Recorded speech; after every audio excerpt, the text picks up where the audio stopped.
They told her she was digging her own grave. In a way, they were right. Except it turned out to be everyone else's salvation. What if I told you that a widow, mocked by her entire community, would go on to save 9 lives during the deadliest blizzard in American history? This is the incredible true story of Clara Whitmore, and it all started with a pickaxe and a hill that everyone said was worthless. Montana Territory, autumn of 1887. The first time Clara Whitmore struck her pickaxe into the hillside behind the abandoned mining claim, her neighbor, Samuel Garrett, rode up on his horse and sat watching her for a full 10 minutes before speaking. "You know there's no gold in that hill," he finally said. "The prospectors checked it years ago. Nothing but clay and rock." Clara didn't stop swinging. "I'm not looking for gold." "Then what are you doing?" "Building a home."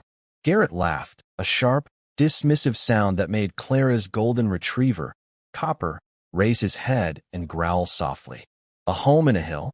Ma'am, with respect, your husband left you that cabin not 200 yards from here.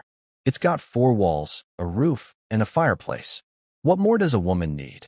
Clara paused, wiping sweat from her forehead with the back of her hand. She looked at Garrett with eyes that had seen too much to care about the opinions of men who had seen too little. "My husband is dead, Mr. Garrett.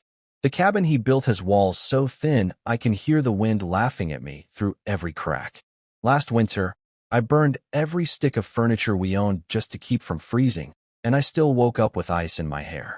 This winter, I'm going to sleep warm, and I'm going to do it underground, where the cold can't reach me."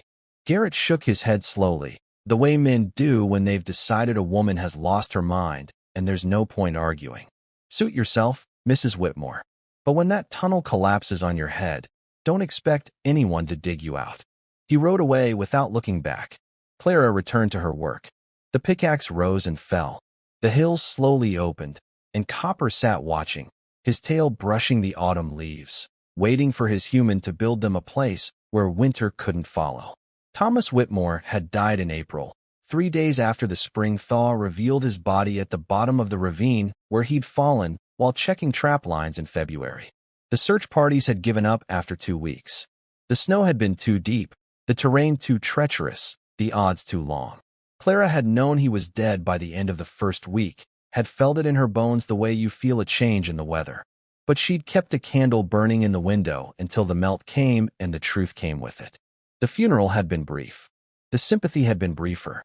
By May, the townspeople had moved on to other concerns, and Clara had been left alone with a cabin that leaked, a dog that mourned, and a piece of land that nobody wanted because it was too far from water and too close to the mountains where the worst weather bred. She could have sold the claim and moved to town. She could have found work as a seamstress or a cook or a laundress. She could have traded her independence for the security of walls that someone else maintained. The respectable widows did this. The sensible widows did this. Clara was tired of being sensible, but what Clara was about to do would seem anything but sensible. In fact, it would make her the laughingstock of the entire territory. Yet this one decision, this act of defiance against common wisdom, would end up changing everything. She had grown up in a mining family in Cornwall, England, where her father and brothers had spent their lives crawling through tunnels carved into the earth. She had heard their stories around the dinner table, stories of underground chambers that stayed the same temperature year-round, cool in summer and warm in winter, protected from storms that raged helplessly above. She had visited the old mines herself as a girl, had felt the strange comfort of being wrapped in earth, and had never forgotten the lesson. The surface world was hostile, unpredictable, deadly. But the underground world was stable. The underground world was safe. Her husband had called it foolishness when she'd suggested building a root cellar their first year on the claim. "We're not moles," he'd said, laughing. "We're people. People live above ground." Thomas had been a good man, but he had been wrong about many things, including, apparently, how to navigate a snow-covered ravine in February. Clara had spent the summer preparing. She'd studied the hillside, looking for the right combination of soil stability, drainage, and orientation. She'd read every book about mining and excavation that the Territorial Library possessed, all 3 of them. She'd talked to old prospectors in town, buying them drinks in exchange for advice about shoring and ventilation and the secrets of keeping a tunnel from becoming a tomb. And when the leaves began to turn, she'd started digging. The work was harder than she'd imagined, harder than the stories had made it sound, harder than the books had described, harder than anything she'd done in her 31 years of living. The first 3 feet were the worst. The topsoil was rocky and root-tangled, fighting her pickaxe with every swing. She found stones the size of her head buried just beneath the surface, each one requiring an hour of prying and levering to remove. Her hands blistered, then bled, then blistered again over the wounds. Her shoulders screamed. Her back threatened to give out entirely. But she kept going. By the end of the first week, she had carved a horizontal gash into the hillside, about 4 feet deep and 6 feet wide. The neighbors had started to notice. They rode by more frequently than before, finding excuses to check on her, really coming to witness the spectacle of the crazy widow digging herself into a mountain. "It'll flood," predicted Martha Olson, who lived 3 miles east and considered herself an expert on everything. "The spring snow melt will fill that hole like a bathtub and drown everything inside. The roof will cave in," warned her husband, Henrik. "Earth isn't meant to hang over empty space. God made ceilings out of wood and stone, not dirt." "She'll hit rock and have to give up," said young Billy Tanner, who worked as a hand on the Garrett Ranch. "My pa tried to dig a well once and hit granite at 8 feet, broke 2 pickaxes, and gave up." Clara listened to all of them. She thanked them for their concern, and she kept digging. The second week brought different earth, dense clay that held its shape when she carved it, that didn't crumble or collapse, that smelled of ancient dampness and quiet patience. This was what she'd been hoping for. Clay was a tunnel builder's friend. It compressed under its own weight instead of falling, and it sealed against water better than any mortar. She began to shape the space more carefully now, not just excavating, but designing.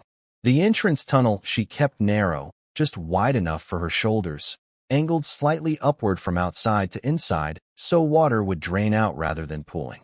In the main chamber, she started to widen, carving an oval space that would eventually be 12 feet deep, 10 feet wide, and 7 feet tall at the center.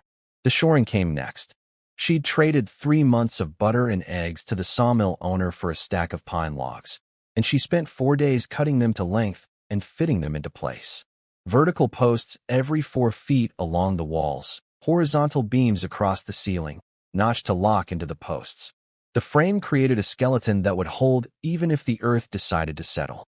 The work required precision she hadn't known she possessed. Each beam had to be cut to exactly the right length. Too short, and it wouldn't support anything. Too long, and it wouldn't fit into place. She learned to measure twice and cut once, to test fit every piece before committing to the final position. She learned the sound of wood under stress, the creak that meant a beam was bearing weight properly, and the groan that meant something was about to fail. She made mistakes. Of course she made mistakes. She was learning as she went, teaching herself a trade that men spent years apprenticing to master. One of her early ceiling beams split along a hidden crack, dropping 6 inches before the neighboring beams caught the load. She replaced it the same day, working until her arms shook and her vision blurred, because a single weak point could bring down everything she'd built. But she learned from every mistake, and she didn't make the same one twice. Between the logs, she packed more clay, mixed with straw from the barn. This mixture, she'd read about it in a book about ancient buildings, would dry into a surface almost as hard as brick, stabilizing the walls and creating a smooth interior that would be easy to keep clean. By the 3rd week, she had a tunnel. October brought the first frost, and with it, a change in the town's attention. The Garrett Ranch lost 2 calves to an early cold snap, the animals freezing overnight in a pasture that should have been safe for another month. The Olson farm discovered their root cellar had flooded, rotting half their winter vegetable stores. Young Billy Tanner's father, still working on that well, struck water at last, but the water was brackish and undrinkable, contaminated by some underground mineral deposit that nobody had known existed.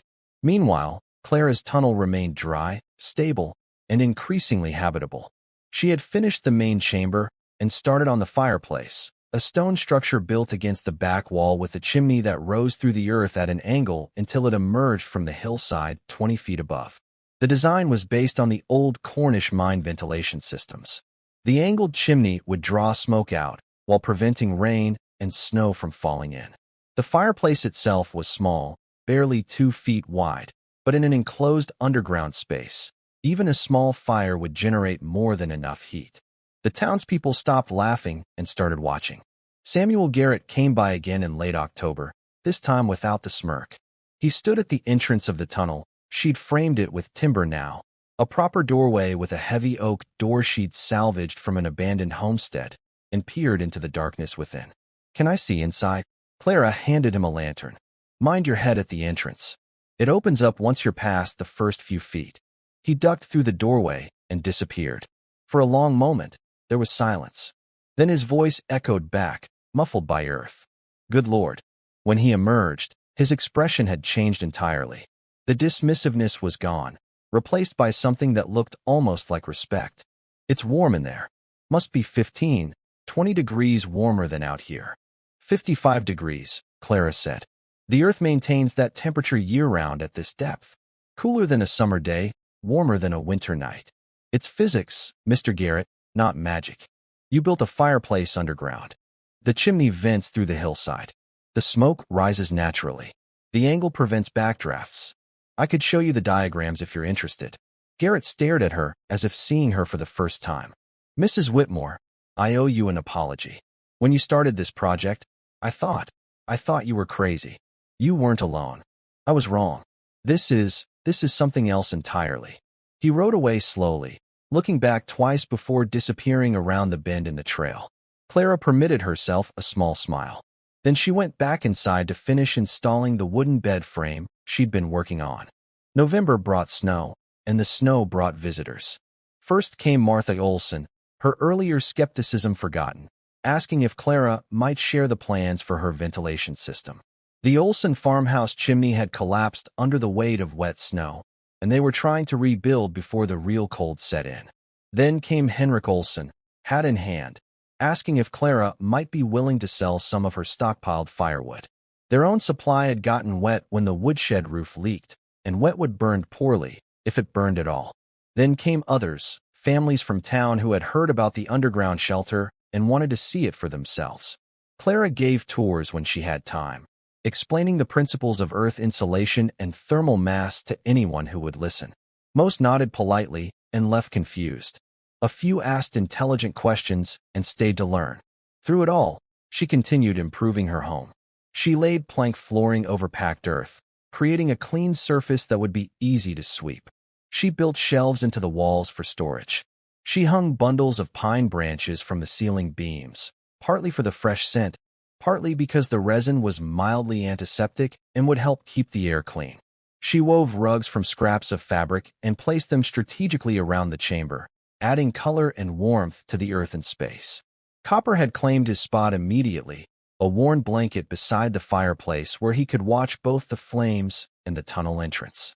He seemed to understand, in the way that dogs sometimes understand, that this place was special, that his human had built them something important. By December, the shelter was complete. Clara moved in on the winter solstice, the longest night of the year, and slept more peacefully than she had since Thomas died. Now, here's where the story takes a turn that nobody, not even Clara, could have predicted. What happened next would prove that sometimes the greatest acts of defiance become the greatest acts of mercy. The blizzard came on January 7th, 1888. It would later be called the Schoolhouse Blizzard, the Children's Blizzard, the storm that changed everything. It would kill hundreds of people across the Northern Territories, many of them children caught between school and home when the weather turned. It would freeze cattle in pastures and travelers on roads and families in houses that couldn't hold back the cold. Clara experienced none of this directly. She experienced it as sound, a howling that seemed to come from everywhere at once, a freight train roar that went on for hours and then days. She experienced it as pressure, the feeling of being wrapped in cotton while the world outside tried to tear itself apart. She experienced it as warmth, steady and unchanging, while her thermometer showed the temperature outside plunging to 40 below zero. She had supplies for a month. She had firewood stacked against one wall, seasoned pine and oak that burned clean and hot. She had water from a spring she'd tapped at the back of the chamber, where groundwater seeped through a crack in the rock and collected in a basin she'd carved for it. She had food, preserved meat and vegetables, dried beans and flour, salt and sugar and coffee. She had her dog, her blankets, her books, and absolutely no reason to venture outside until the storm passed. So she didn't. She read by lantern light while the world ended above her. She cooked simple meals on the grate she'd installed over her fire pit. She talked to Copper about everything and nothing, the sound of her own voice a comfort against the howling that never stopped. She slept and woke and slept again, losing track of time in the unchanging lamplight of her underground world. On the third morning, she thought it was morning, she heard something that wasn't wind, pounding at her door. She grabbed the rifle Thomas had left her and approached cautiously. "Who's there? Please."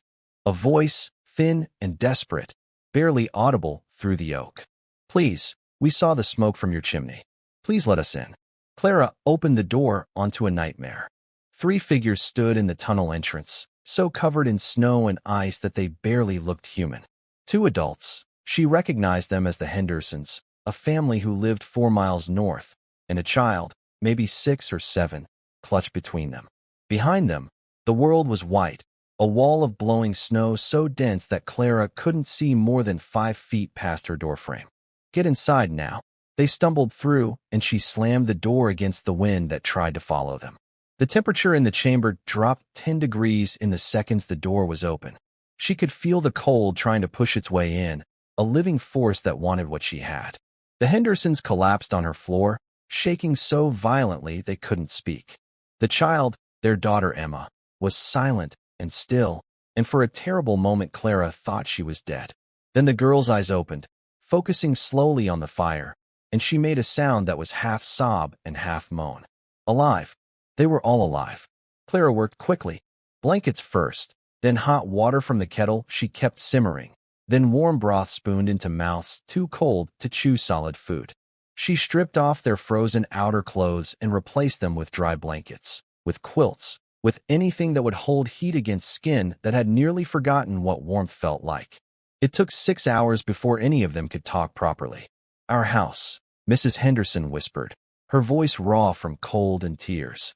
The wind took the roof, just peeled it off like paper. The walls started falling after that. "We had to run." "We saw your smoke," Mr. Henderson added. His fingers were white, the early stages of frostbite, but Clara thought they might recover if she kept them warm and elevated. "We didn't know where else to go. Everyone else is too far. We never would have made it." "How did you know about this place?" "Everyone knows about the crazy widow who dug herself into a mountain." He tried to smile, but the expression faltered. "Doesn't seem so crazy now." Clara looked at her small shelter, now crowded with 3 extra bodies and the accumulated terror of a night spent running through the apocalypse. "No," she said quietly. "I suppose it doesn't." The Hendersons were the first, but not the last. Over the next 2 days, while the storm continued to rage, 5 more people found their way to Clara's door. Young Billy Tanner, separated from a search party looking for lost cattle. An old prospector named Jenkins, who had been caught out in the open and followed the smoke signal of Clara's chimney for 2 miles through whiteout conditions. A woman named Sarah Cross and her infant son, refugees from a farmhouse that had become a freezing death trap when the fire went out and wouldn't relight. Clara's shelter, designed for 1 woman and her dog, held 9 people by the time the storm finally broke. They slept in shifts, 3 or 4 at a time, on the bed and floor while others sat against the walls. They rationed food carefully, stretching Clara's supplies to feed everyone. They kept the fire burning constantly, the small chamber staying warm despite the impossible cold outside. They talked and prayed and told stories to keep the fear at bay. Little Emma Henderson stopped shaking by the 2nd day, though she refused to let go of her mother's hand for even a moment. Billy Tanner, who was only 19 and had never been close to death before, wept quietly in the corner when he thought no one was looking. The old prospector Jenkins told tales of winters he'd survived in the mountains, each story more harrowing than the last, though Clara suspected he was exaggerating to give the others something to focus on besides their fear.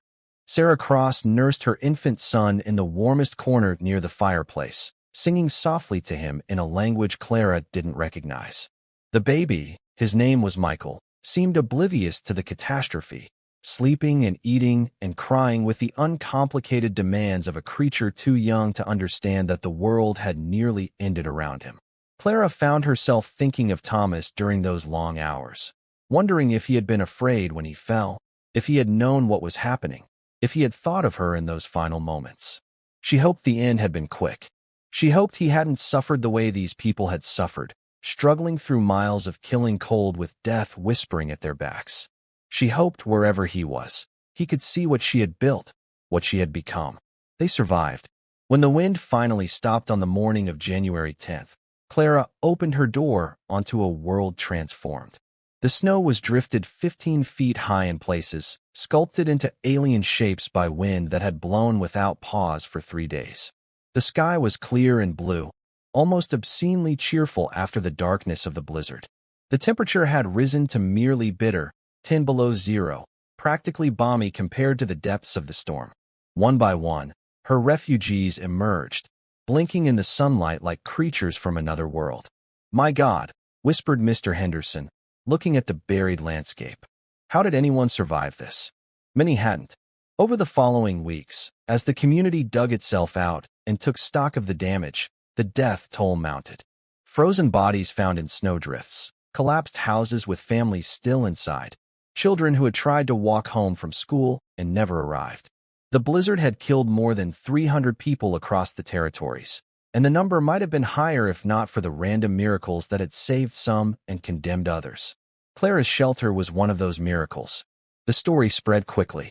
The widow Whitmore, who had dug herself into a hillside while everyone laughed, had saved 9 lives during the worst storm in living memory.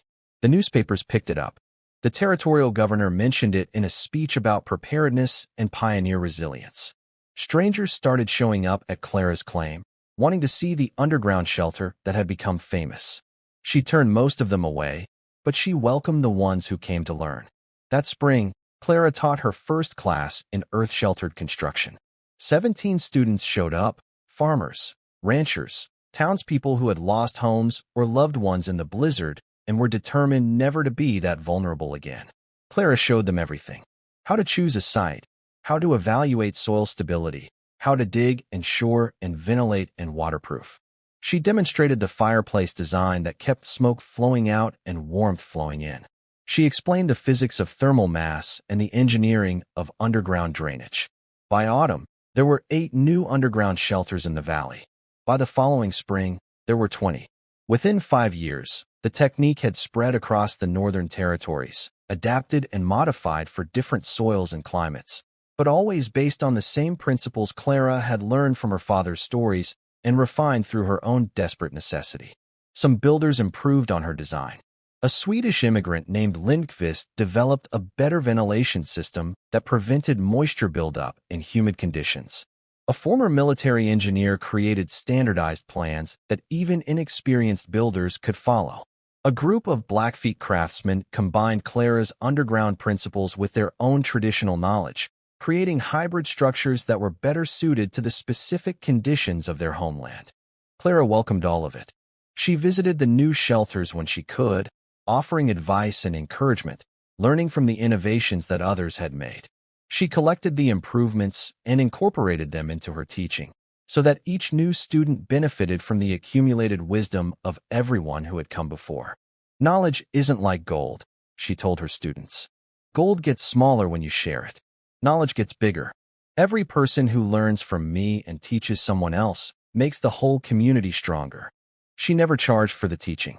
She accepted donations when people offered firewood, food, labor on projects she couldn't complete alone. But the knowledge itself, she gave away freely. It seemed wrong to profit from survival, wrong to put a price on something that might mean the difference between life and death for someone else's family. "You could be rich," Samuel Garrett told her once. Years later, when the underground shelters had become a common feature of the landscape, and Clara's name was known throughout the territory. You could have patented the design, charged licensing fees, built an empire. Clara was sitting at the entrance of her shelter, watching the sunset paint the mountains gold while copper, old now, gray around the muzzle but still loyal, dozed at her feet. "I'm already rich," she said. "I have a home that keeps me warm. I have work that matters. I have a dog who loves me and neighbors who respect me. What else does a woman need? Garrett had no answer for that. Clara Whitmore lived in her underground shelter for another 37 years, until her death in the winter of 1924 at the age of 68. She died in her sleep, in the bed she had built with her own hands, in the room she had carved from a hillside, while everyone told her she was crazy. Copper had died years before, had been buried in a small grave at the top of the hill where the chimney smoke rose and dispersed into the mountain air. Clara had gotten other dogs since, had loved them and lost them and loved them again. But Copper had been special. Copper had been there at the beginning, had watched her dig the first shovelful of dirt, had been the first to sleep warm in the shelter that would save so many lives. She was buried beside him, at her own request. The grave marker was simple. Clara Whitmore, 1856 to 1924. She dug deep and found warmth. The shelter still stands today, maintained by the Historical Society as an example of pioneer ingenuity. Visitors can walk through the entrance tunnel, duck through the timber-framed doorway, and stand in the oval chamber where 9 people survived the worst blizzard in territorial history. The fireplace still works. The spring still seeps through its crack in the rock. The earthen walls still hold the steady 55-degree temperature that Clara discovered more than a century ago. The guides tell her story to every group that passes through. They explain the physics and the engineering, the history and the tragedy. The woman who was mocked for digging a hole and ended up saving a community. But the part of the story that resonates most, the part that visitors remember long after they've forgotten the technical details, is simpler than physics or engineering. It's about a woman who lost everything and decided to build something new. A woman who faced an impossible winter and carved out a space where impossible didn't apply. A woman who listened to her own wisdom when everyone else's wisdom had failed. They told her she was digging her own grave. They told her she was crazy, foolish, wasting her time on a fantasy that would collapse around her. She kept digging anyway. And when the storm came, the storm that killed hundreds, that buried houses and froze cattle and turned the prairie into a frozen hell, she was warm. She was safe. She was alive. And so were the 9 people who found their way to her door, drawn by the smoke from a chimney that rose from a hillside, the only sign of life in a world that had surrendered to the cold. Some lessons take a long time to learn. Some people never learn them at all. But Clara knew. Clara had always known. The surface world is hostile, unpredictable, deadly. But dig deep enough and you find something else. You find warmth. You find shelter. You find home. All you have to do is keep swinging. This has been Storysphere, bringing you stories of courage, resilience, and the human spirit. If this story moved you, subscribe to our channel and share it with someone who needs to hear that sometimes the greatest strength comes from trusting yourself when everyone else doubts you. Thank you for watching Storysphere.